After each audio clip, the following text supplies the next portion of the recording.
The first item on the agenda is to approve the minutes of the July 26th, 2016 regular meeting. Mr. Chairman, I'll move item 1. I have a motion and a second to approve the minutes. Any questions or comments? All in favor? Aye. Opposed? Item 1 carries. Item number 2 is to receive and place on file drainage repairs. We have none today. Item number 3, receive and place on file manure management plan update for Jacob Seal in section 30, Gallery Township. Chairman, I'll move item 3. Second. A motion and a second. Questions or comments? All in favor? Aye. Opposed? Item 3 carries. Item number 4 is to receive and place on file county social services auditor's report and financial statement for period ending June 30th, 2015. Mr. Chairman, I make a motion we approve, receive, place on file the report for county social services. I'll second. Okay. Clarification, is that 2015 or 2016? It's 2015, and any comments referred to the board member? Any comments referred to the board member? This is your county social service. This is my time to shine. It's your baby. So they do a full year behind?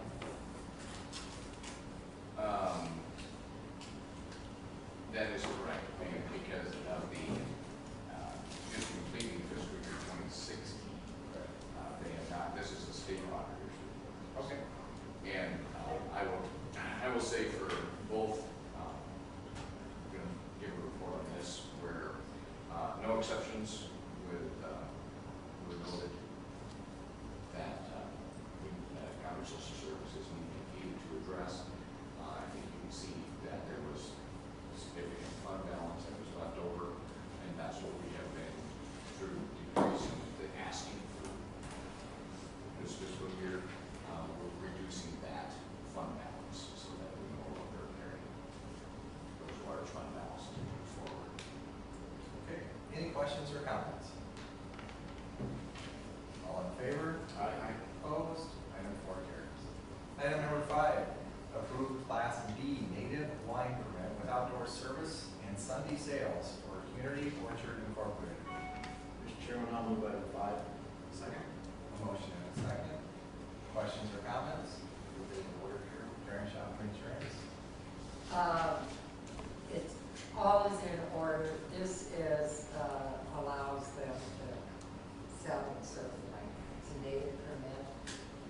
Those are reasonable and authorized by the state. We get that. All in favor? Aye. Opposed? Item 5 carries.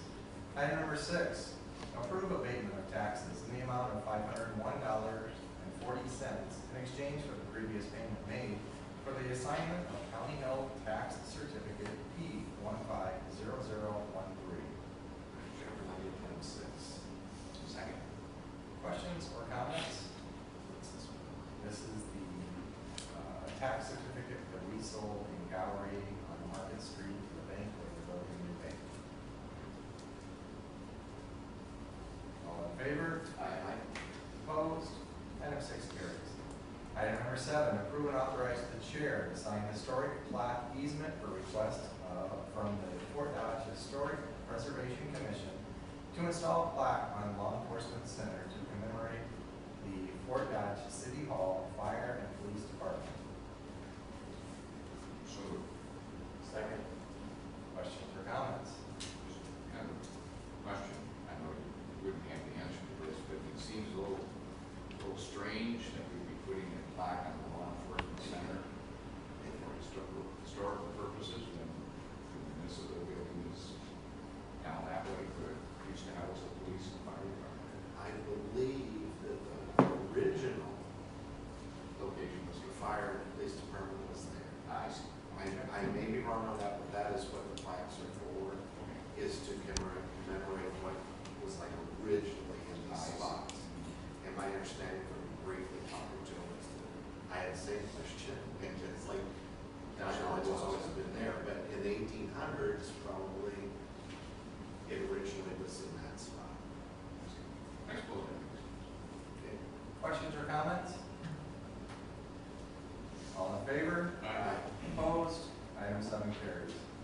Item number 8, allow 2015 homestead tax credits, 2015 military service tax credits, and 2015 business property tax credits. Copies available in the auditor's office. Mr. Chairman, I'll move item 8. Second. A motion and a second. Any questions or comments? Do we always approve these? These are just. You allow the credits. The next item is the certification for taxes, which will be applicable in 16, 17. And that's just, we receive a place on file so that companies and their taxes have that certified. What do you suppose would They pay happen? for it in the treasurer's Yeah, office. what do you suppose would happen if Mr. Leffler wouldn't allow these credits? That's why I wondered. Well, now that would be a little bit more severe. Well, I just wondered, I think it's in the state code that these credits are available to people. And I don't know how we can disallow it, so I wondered why we're, well. You just allow any that would fall. Oh, okay. That makes more sense to me. Any other questions or comments? All in favor? Aye. Opposed? Item 8 carries. Item number 9, receive and place on file certification of taxes for the year of 2015 collectible and fiscal year 2016-17. Mr. Chairman, I move item 9. Second. Motion and a second. Any questions, comments? All in favor? Aye. Opposed? Item 9 carries. Item number 10 is to approve and authorize the chair to sign copier lease agreement for Webster County E911. So moved. Second. Questions or comments? All in favor? Aye. Opposed? Item 10 carries. This is now the citizens' opportunity to address the board with items not on the agenda.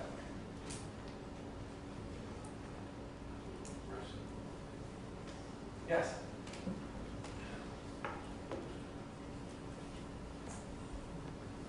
Yeah, my name's Tom Wolferswaller. This is regard to the trustees at 96 would like to meet with the new supervisors that are running to replace the ones that are electing to get off the board. And they want to know if we have to post that meeting or can we do it downstairs? It's just, They're not on. two of us want to talk to them and explain our side of it so they know what's coming, what we're trying to do and why. They're not elected yet. That way they're up to snuff on what we're trying to do. I maybe make a personal suggestion to you. You won't know until like the month who actually it is, but just for example. What's that? You don't know for sure who those candidates are until the end of the month. That's all I'm Yeah. saying. So Yeah, we're not you gonna know the do ones this that again. yeah, then I think we do it. I want to leave it up to the new guys to let us know we'll work into their schedule. And the second thing I want to talk about, and this isn't personal, I want you guys to know that. But you had a cleaning, I went to the completion hearing on DD 25. And you paid out damages of about $5,000 to 5 different landowners. And I went to every landowner on that 4 miles. Personally talked to them, explained what the right of way was in Webster County, and they had a right to claim damages. I talked to 12 people, 11 people, and not one of them knew what I was telling them. And I talked to you guys before about the message you send out. You're not informing those landowners that they have a right to damages. So anyway, 3 of them, for whatever reason, I don't know why they didn't show up to collect damages. And the next 3 told me, as I was talking to them, I talked to them individually, that they wanted to talk to the supervisors first.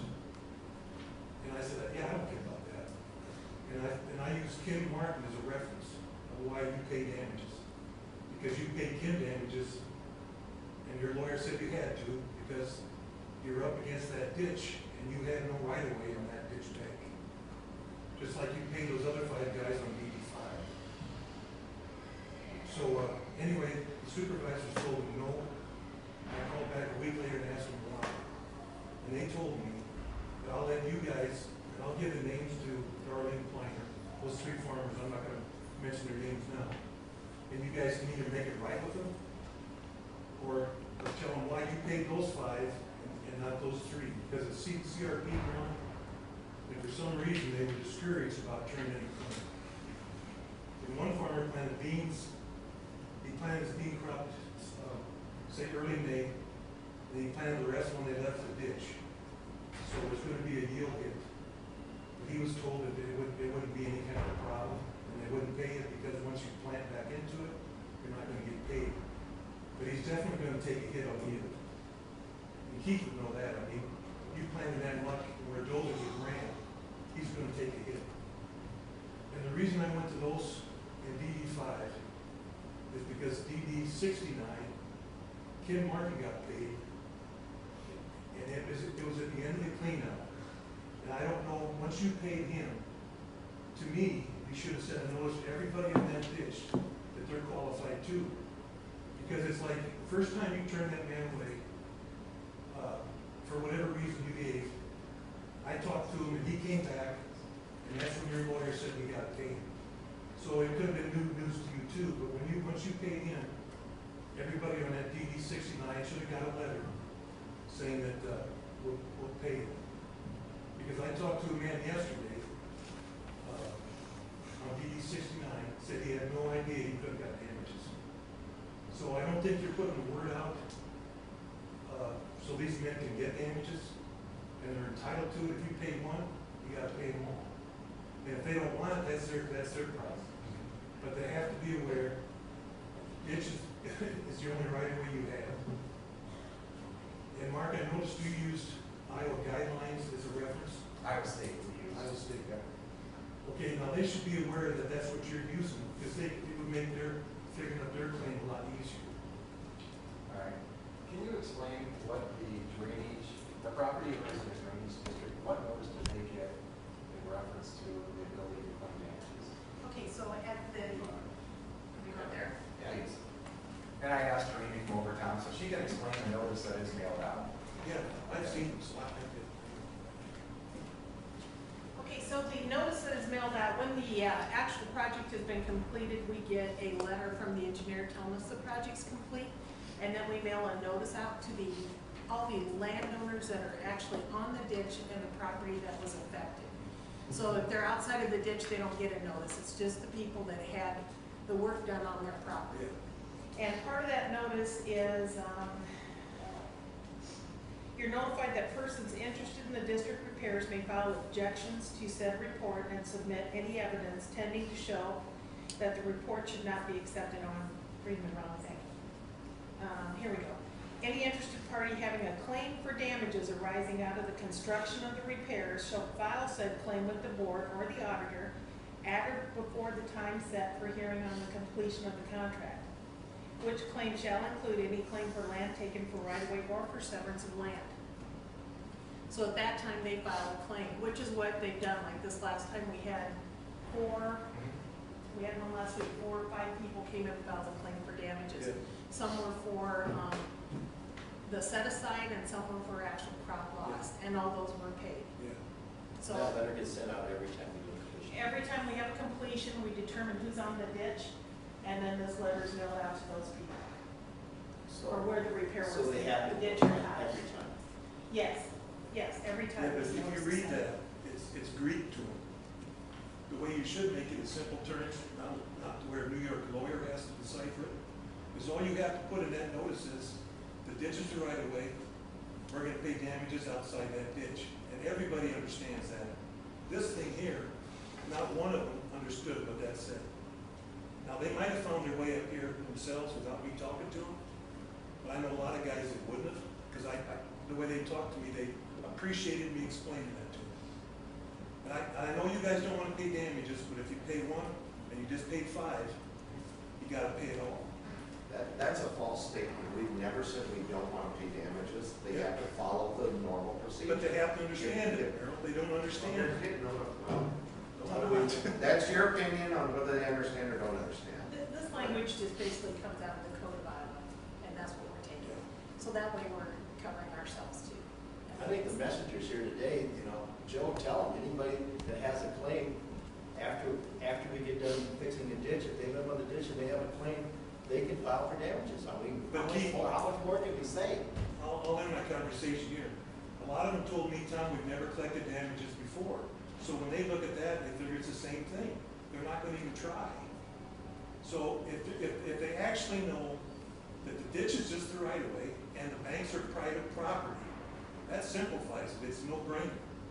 But they've never been paid before, and they know that, so they don't really, they don't even hardly read that. And then you've got real old landlords reading it, which I told you before, that they're up in their years, and it's confusing to them, so. I don't know much more we can do. We made it pretty clear that they can file. That's not clear to me. If it was clear, they'd understand it when I go talk to them. They don't understand this. Okay, thank you. All right. Any other questions or comments? Dale? Yes. We gotta have you come up there, sir. I was to the DD5 completion hearing, and I think that my representatives, my trustees for DD5, didn't really represent me in the